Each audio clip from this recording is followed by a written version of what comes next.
Assalamu alaikum and welcome back. Today we continue speaking about the Commonwealth and the restoration.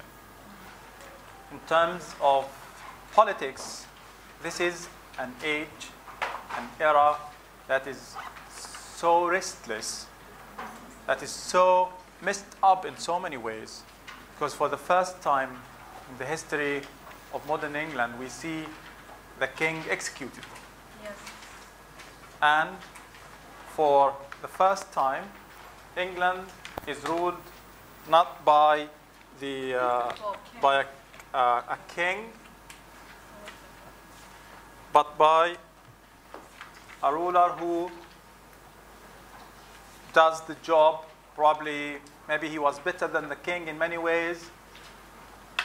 But again, politically speaking, historically speaking, the removal of the king, he wasn't only removed, he was executed. Remember, we've seen this in literature, we've seen this in Shakespeare. And this is how interesting how literature prepares people, fiction creates reality in a way or another, prepares.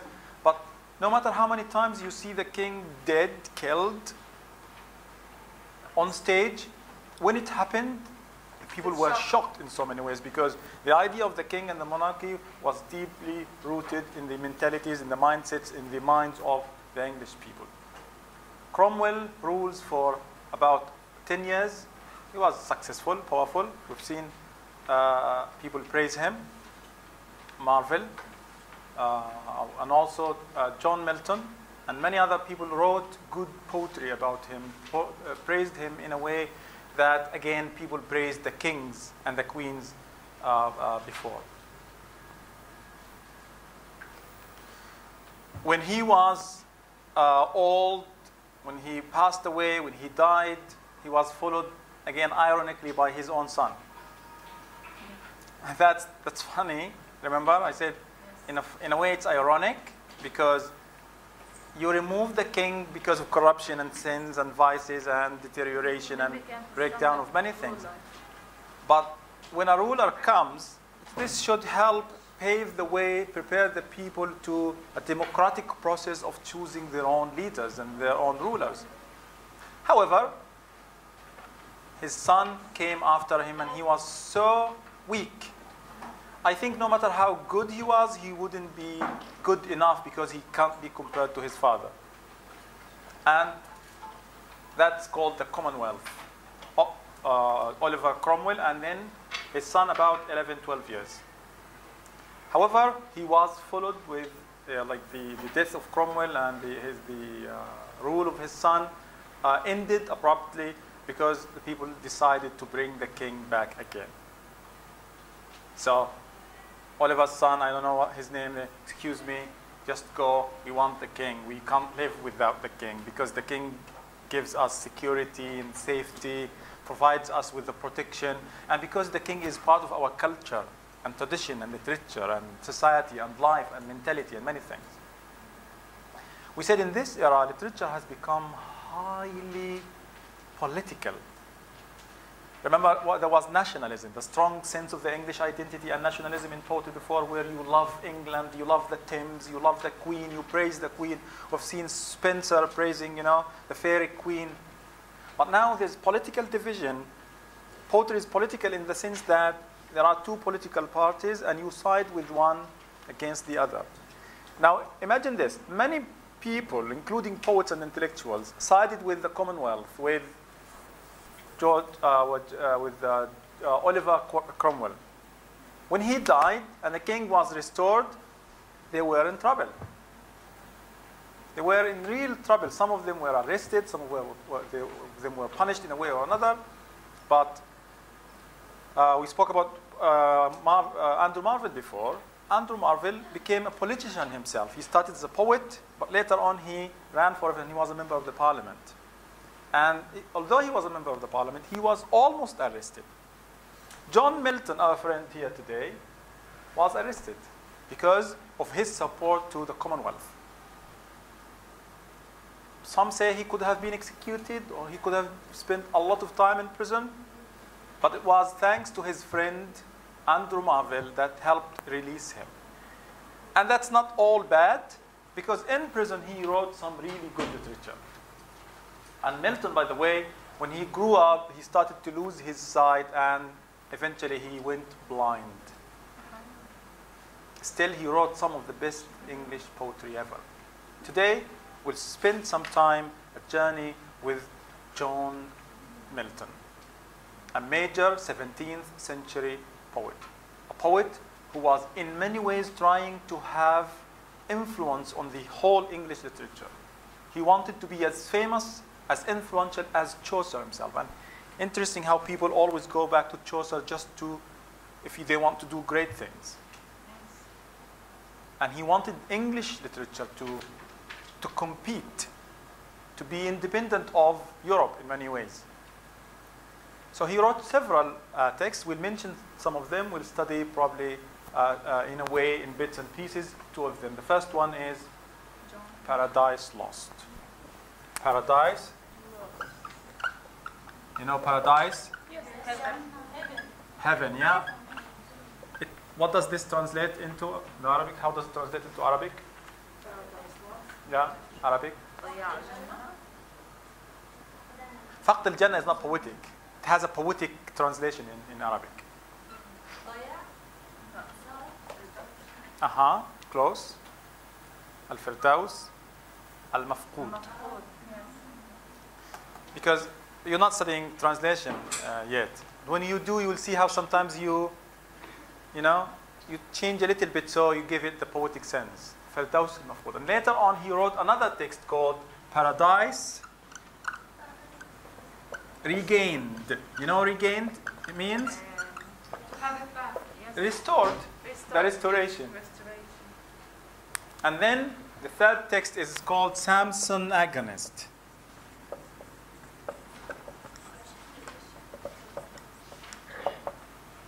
Have you ever heard of Samson?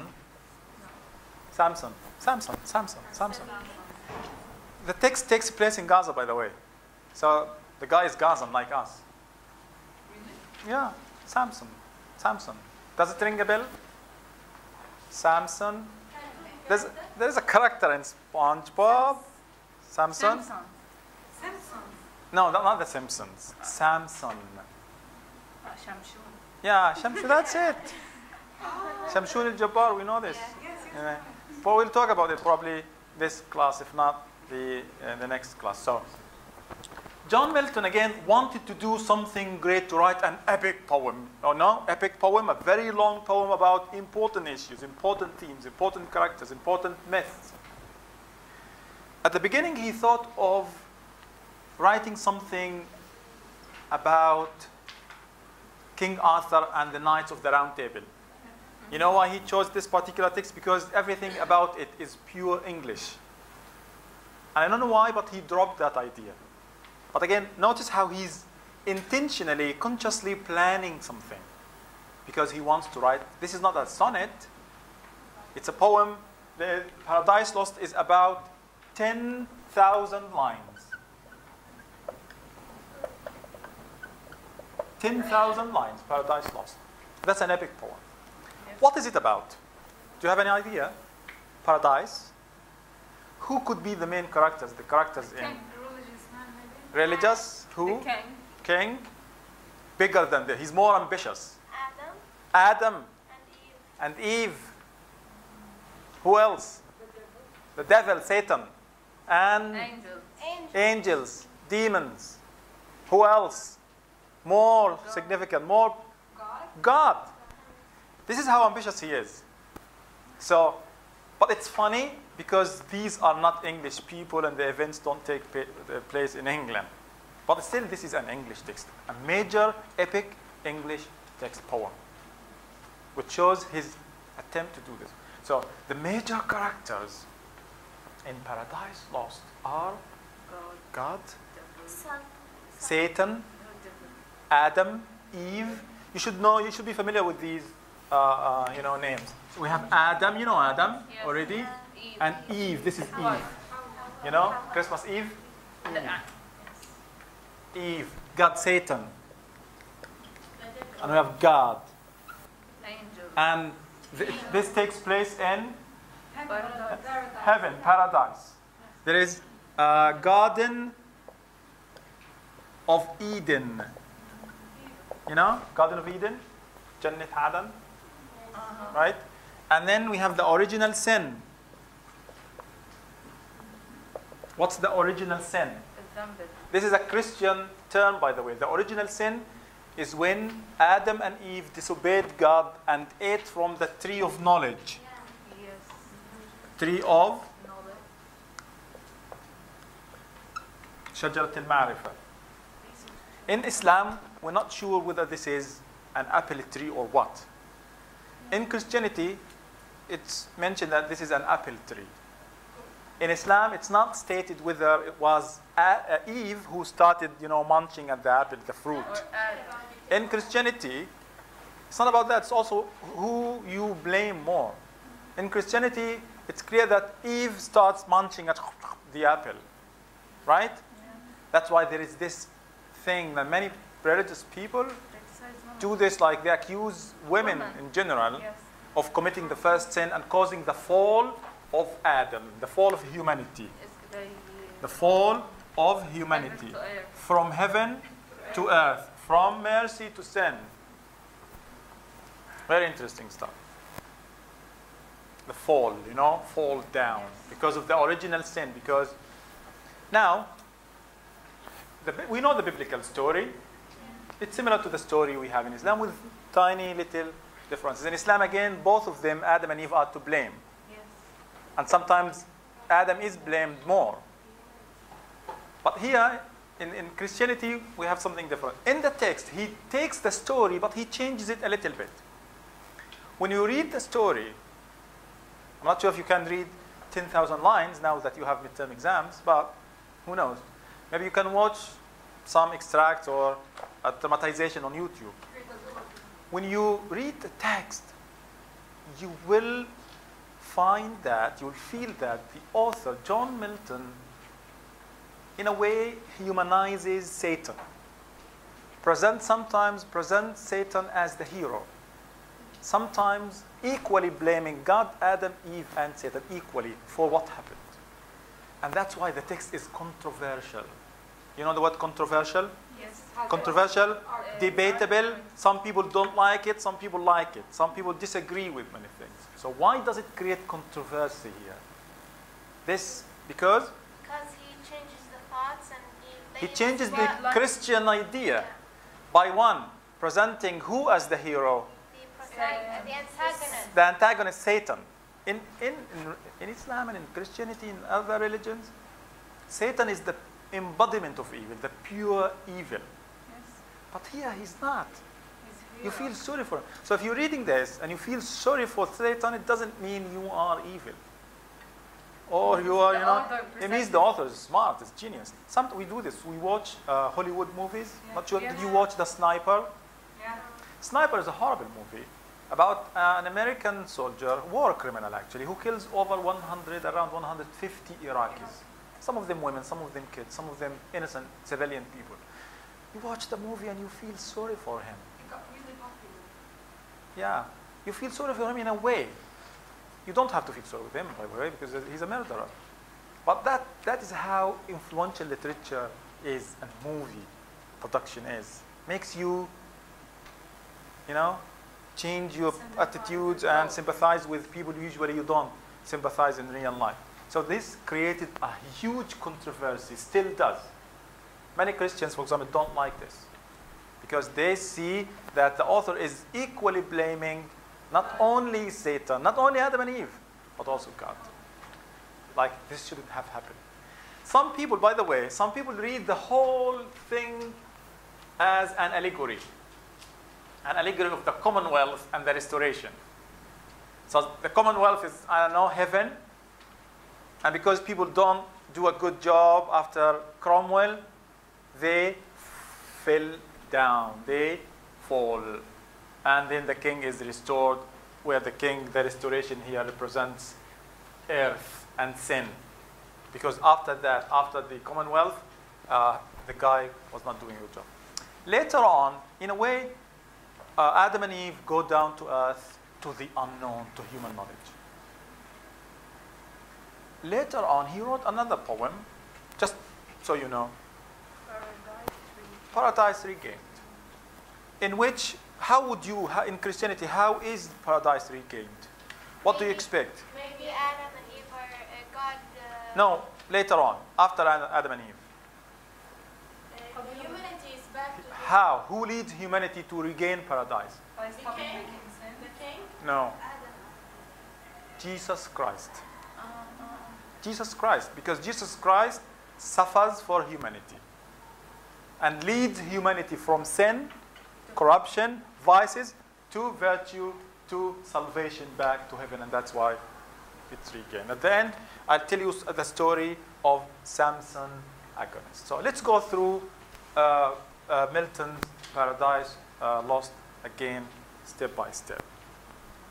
Unless someone has a question to ask. Please. What is the difference between allegory and symbolism? Generally, an allegory is a longer story, a bigger story. Like the whole story could be an allegory, but symbolism could be part of. So this is the basic thing you need to know. Okay. So if you're writing a story, and in your story there is a dove. The dove symbolizes peace, love, purity, right? Yes. Snow symbolizes purity, whiteness, etc. But the whole story could be an allegory. But also you can discard it as symbolic, like where, for example, you have animal characters, but they don't have to be animal characters. Like you have characters who refer to something else. Yes. So this could be an allegory because everything here Symbolize. could mean something else, like the Commonwealth and the Restoration. But in the story, the apple or the tree, the apple here is a symbol of what? Of the forbidden, of sin maybe, because the moment Eve bites the apple, everything turns upside down. So this is Milton again. In many ways, he links the Renaissance, the age of Shakespeare, and later on with the Commonwealth and the Restoration. He lived in all these turbulent times. He was very ambitious. Why? Because he wanted to be one of the great or the greatest poets in English literature, mainly like Chaucer, always Chaucer. Someone asked me, why not Shakespeare? Shakespeare is the greatest literary figure probably ever. But Shakespeare is a dramatist. And you'll ask, but drama was written in verse. So it's a little bit different. That's, verse, but still as a drama here. Okay? Of course, he was engaged in politics, writing essays about religion and many other things. He became the Latin secretary to Cromwell. This is how close he was to Cromwell. And it's because of this he later on was arrested. When he was blind, started to be blind, eventually he wrote Paradise Lost. I should add the inverted commas. Don't forget this. Yes. He wrote Paradise Lost. He was blind. Yeah, I think it took him some time, but eventually he went blind. And I know many people who study, in Arabic literature we have blind poets also. Not Taha Hussein wasn't a poet, he was an author. Yes. Bashar bin Board, I think Abu al-Ala al-Ma'ari, was he blind? No, Abu al-Ala al-Ma'ari, are you sure? Anyway, so maybe you study comparative literature in the future, you compare how blindness does something to literature and how, because there are so many references to the fact that he's blind. There is, I think, a poem he wrote on his blindness. Okay, so Paradise Lost is a major epic poem in English by John Milton about God, Adam, Eve, Satan, and the fall of mankind. Now the question is, why did Milton write this? This is actually poetry from Paradise Lost.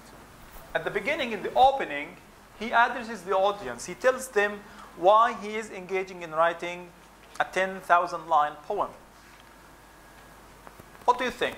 He's saying to assert eternal providence. Providence means, do you know what providence is? Providence means basically that there is a God, and that God is taking care of us all, and eventually everything is going to be fine because there is a merciful, just God. So to assert, to make sure, to convince people that, to assert eternal providence and to justify the ways of God to men. Whose job is it to do this, generally, in life? Whose job is it to assert eternal providence and to justify the ways, the means of God to men? Prophets, yeah. It's usually a prophet who does this, to assert eternal providence, to tell people there is a God and God is merciful. Yes, God sometimes tries us. In a way, we're punished sometimes. We suffer sometimes, but this is for our own good, to justify the ways of God to men. And this is how ambitious he is. So in a way, he's claiming, assuming the role of the prophet. Prophet, you know what a prophet is? Yes. Nabi, like a messenger. So he knew he's doing something great. He knew that, and indeed he's one of the greatest English poets ever. Okay? Can you answer this question? Don't look here. Why did the text, I could ask you this in the exam, why did Paradise Lost cause controversy? Please. Because he shows different thoughts which the society was used to. Very good. He contradicts the Christian beliefs. How? Can you give examples? Yes? He presented Satan as... Sometimes as the hero. How? Because he challenges God. God tells Satan, kneel. And he says, I don't want to kneel. Leave Adam and Eve alone. I don't want to leave them alone. And he tempts Eve to eat from the tree of knowledge. What else? There is another reason here. That he puts God, Adam, and Eve at the same level. Same level of blame. They're all equally to blame, equally responsible for this. Okay? But there is a discussion here about freedom of choice and good free will and freedom of choice. Are we destined to do something, or can we choose our own destiny? Here, yes, we can choose our own destiny. At the end of the text, this happens. Someone read, please. Yeah, please. Forward was all before them were to choose their best of rest and provided Providence. their reward. They hand in hand with wandering steps and slow. Through Eden took their solitary way. Who's they here and them? Who are they? Adam and Eve. This is at the end, eventually, when everything goes as it goes here in the poem. Adam and Eve walk hand in hand, not to God's mercy, not back to heaven, to providence. They go back to human knowledge, to the unknown. In many ways, this symbolizes the Renaissance, how the Renaissance was trying to break the barriers, to break the rules, to push the barriers, to go, perfection, to seek perfection. We've seen this in Dr. Faustus. He wanted unlimited access to knowledge. But how did the whole Renaissance end? It ended in disillusionment. It ended in decline. It ended in criticism. It ended in censorship. It ended with the execution of the king and the closure of the theater, remember, by the Puritans? So in a way, they're going to the unknown. Disobeying God takes you to the unknown. But in literature, this is sometimes a good theme because you choose your own future. So the world was all before them were to choose. They could have, chosen differently. Their place of rest, rest and peace, heaven, and providence, their guide. They, however, hand in hand, still stick together. With wandering steps, slow steps through Eden. And this is really heartbreaking. So this is, like, I imagine it this way. This is like, if this is heaven, how they go back down to earth. So they have to cross all the way through heaven where they see all the beauty and the rest and the providence, and they determine and they go. They choose because of the original sin we saw, through Eden, took their solitary way, the unknown. And this is a theme here, of the theme of the unknown. Where is humanity going? Where are we going? We're going to the unknown. This is very ambitious. And at the same time, very sad, very heartbreaking, very risky. But I can't tell whether Milton is promoting this or condemning this. What do you think? From this, do you think Milton wants us to be this adventurous and this risky? Or is he telling us, see, if you disobey God, if you don't follow the rules, you're going to end up with the unknown? But he's blaming God. Yeah, so? It's blaming God. I don't think he's saying that you have to, I don't know. What do you think? You don't have to know. What do you think, generally? I think the first place, he blamed God. But I don't think that he wants us to obey God. When he put God as the antagonist. Okay, but not necessarily. It doesn't mean, listen, in literature generally, I said this before, literature usually, or sometimes, doesn't seek to give us answers, but to raise questions. That's one. Yeah. In literature, we don't usually have pure evil or pure good characters, because literature is usually focused on the gray area. If the movie is about a family that is too good, it's boring. Or too evil, sometimes it's frightening. There's too much evil there. It's about good people who do bad things, no? Bad people who do good things. So, oh, interesting. You ask a question, would I do the same? If I were in their position, would I do the same? And it's interesting because we see how people react, how good people sometimes react when they want to do evil. It's very interesting. There's a movie I watched, it's called Death Sentence. You know what it means, death sentence? Sentence. In this context, what does sentence mean? When you say somebody was sentenced to 10 years in prison. Sentence, it's a time a criminal spends in prison. Life sentence, حكم مؤبد. Death sentence, حكم بالإعدام يعني. A movie called Death Sentence, really beautiful movie. It starts with, again, a beautiful family, the perfect family, the husband, the wife, and the two kids. One of them is very, promising, very ambitious. He has a very good job. They're rich, they're comfortable. And after like 10 or 15 minutes, the son they loved the most was killed by a gang member. How would a loving father, a peaceful father, a father who has never touched a gun, would react in this? Who would become an evil person. I'm not going to spoil it. It's one of my top movies, actually. Try to watch it. Really interesting stuff. But again, until this moment, I asked myself, how would I, God forbid, how would a person who's not into revenge and fighting and everything react? Movies and literature, they give us these scenarios. And that's why they teach, when you see the conclusion, the ending and how it ends, probably you say, okay, I'll do the same.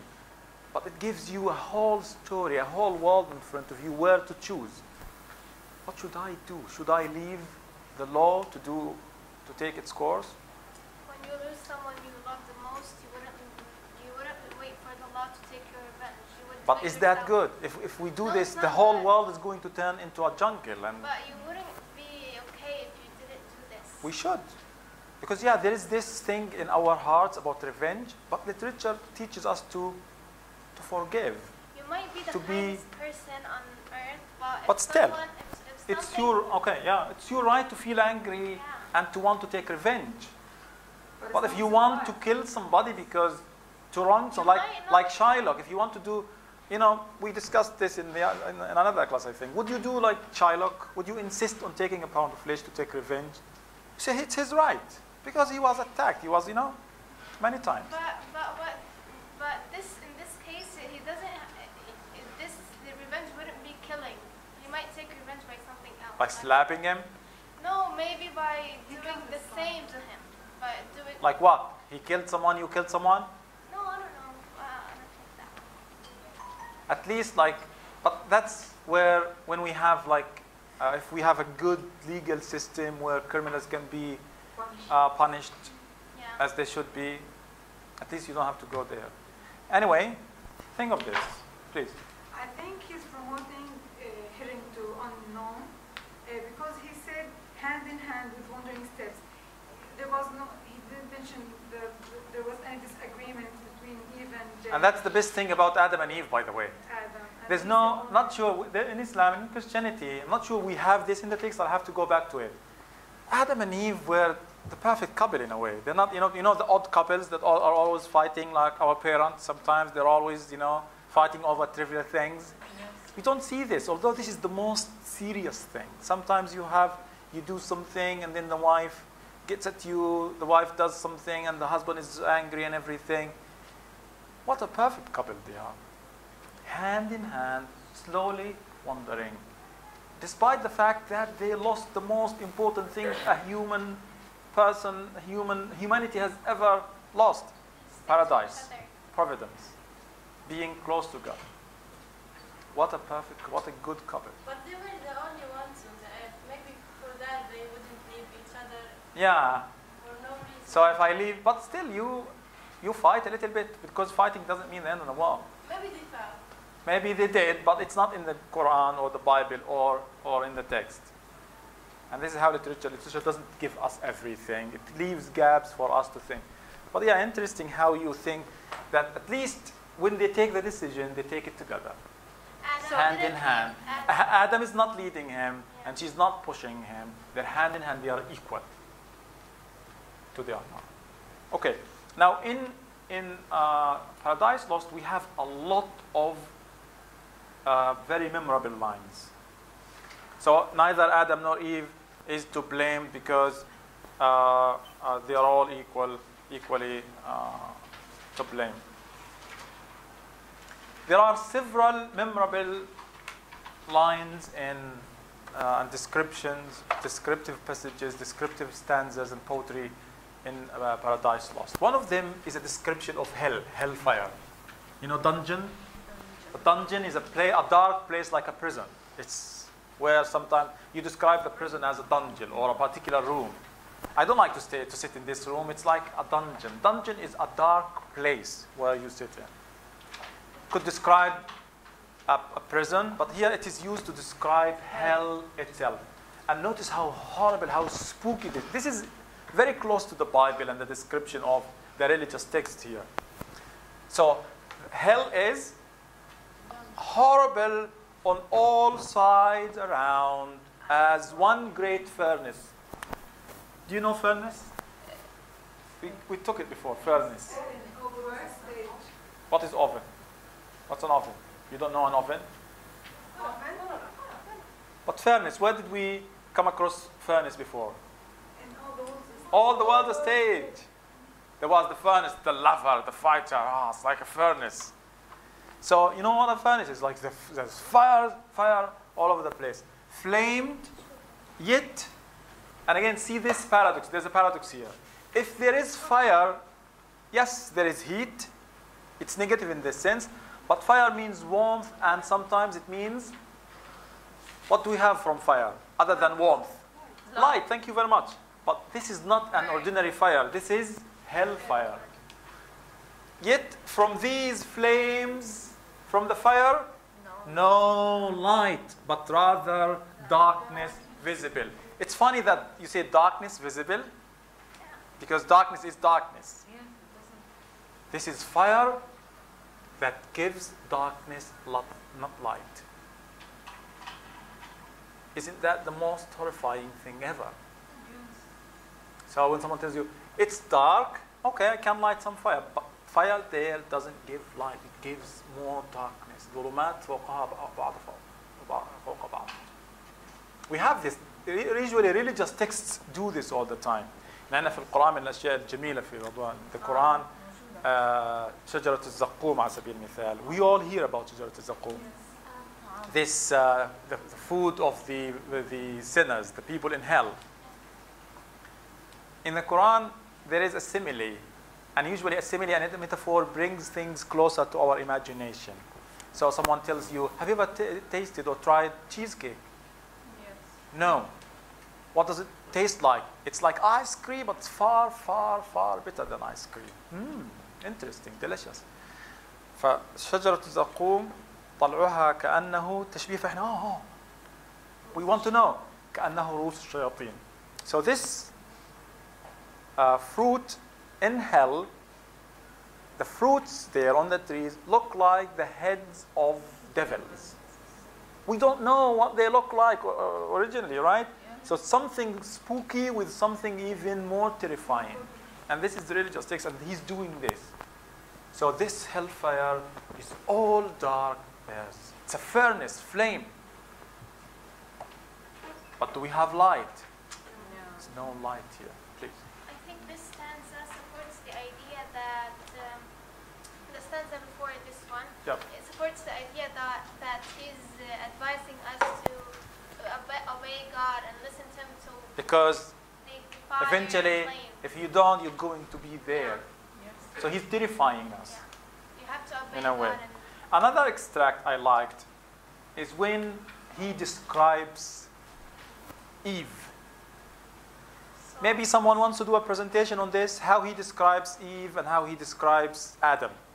You know, you have to do a presentation for the course assessment. This is Milton talking about Eve. In a way, he's saying Eve is the most beautiful woman. At that time, you said this, there were no women, no men. So, of course, she is the most beautiful woman on earth. But he compares her to even more beautiful creatures. Okay? Soft, she withdrew. And like a wood nymph light. You know wood nymph? What's a nymph? Nymph? زي الحورية يعني.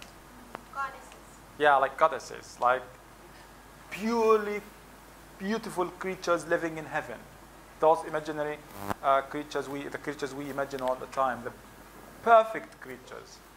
So she withdrew, she moves, she behaves, she acts like a nymph, light.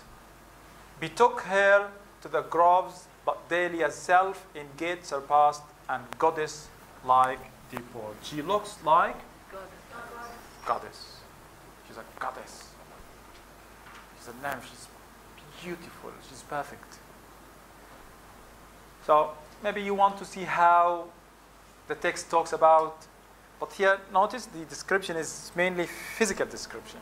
Are there any references to her mind, or is this the case? Like a woman has to be beautiful and that's it. More important than her mind and her intellect.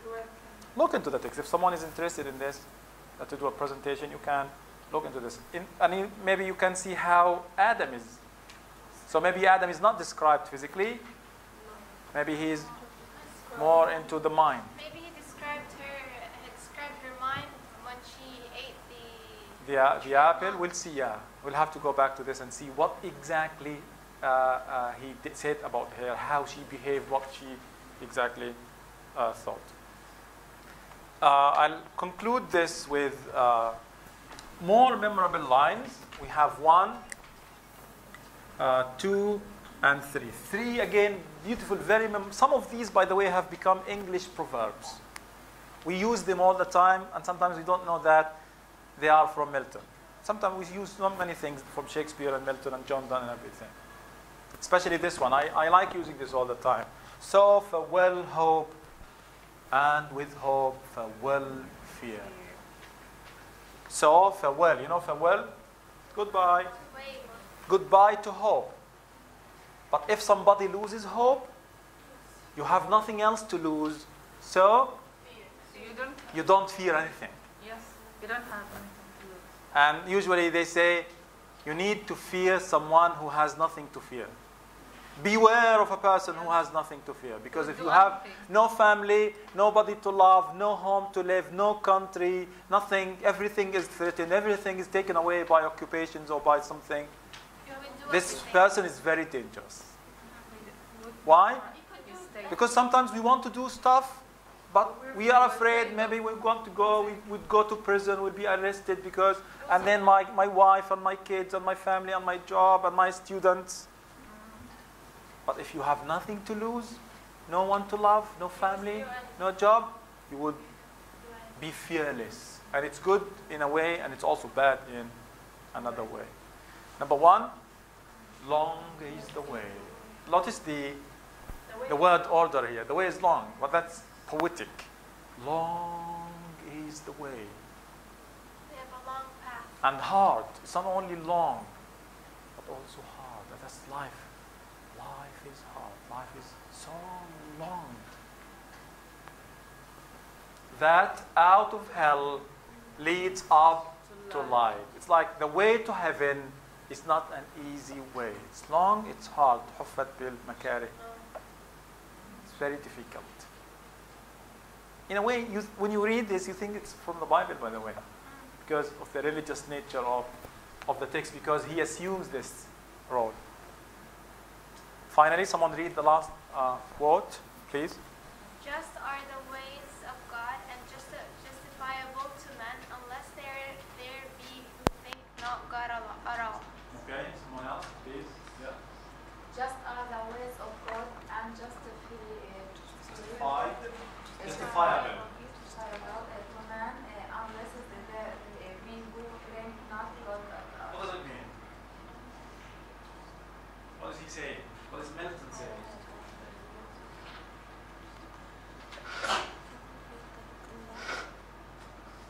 Yeah. What is he think he's talking about prophets, how they give us the message of God, Okay. So what message is he giving to us? the ways of God. So what about them? The ways of God are? They are correct. They are and correct, they are uh, just, they are fair. God is fair. Yeah, Sometimes you suffer, but they're but fair. this suffering is good for you. Yeah. Because eventually You will be rewarded. God is good, you rewarded for this. So generally, remember to assert eternal providence and justify the means or the ways of God to men. He's doing this. Just, and again, notice the word order here. There's emphasis on Just. just. Originally, the ways of God are just. But it's interesting also because if you follow the path, you will finally go to God. It's the end of the sentence. Yes. If you follow the long and hard way to heaven, You will and you skip know past. it is just, you trust God, you obey God, eventually you will result. Just are the ways of God and justifiable to men. It's easy to see that God loves us, even if we suffer. However, there are people who will not see this. But what kind of people? Would not believe in God. People who originally don't believe in God. So if you don't believe in God, You would never see this. you will not see justice. You will not see that even if you suffer, eventually you will be rewarded, whether here or there, in the hereafter. Okay? So this is, in a way, basically brief. I know, because this is an introduction to English literature, we take like little things about, but I hope my lectures, or the lectures, or the stuff in the book also, helps you, to see something in literature, to love to do something more about literature, to go back home. If you don't, I know you don't have much time, especially these days with the exams coming up, please go to YouTube and watch some videos about these. Or go Google famous quotes from Paradises. You will love what you see. You can do this for your extra portfolio. So after this we have Paradise Regained. I have probably 2 or 3 minutes to speak about Samson Agonist. I'll be very brief. Maybe we can continue this after my class. Samson Agonist tells the story of an Israelite, Jewish person. Israelite, not Israeli, Israelite. God sent him to help the Israelites because they were sinners, to protect them against the Philistines. You know Philistines? It's people who were living in Palestine at that time. Philistine now, in the dictionary, is a negative word. It means a person who doesn't appreciate art, and we can hopefully talk about this later on. The Philistines were the enemies of the Jews, the Jewish people. So Samson was a fearless, powerful person, so strong. that he could sometimes kill 1,000 Philistines with only something like, I don't know, a rubber. In one story, he kills about, I'm not sure how many, but hundreds of Philistines only with a donkey's jaw. You know what a jaw is? Jaw? This area is called a jaw. So a dead donkey's jaw, he killed hundreds of people armored with swords and with arrows and everything. One time he was attacked by a lion, and with his bare hands he rips the lion into pieces. So powerful. And now, one Palestinian woman from Gaza named Delilah. Dalila. Still have the name. Means it Dalila.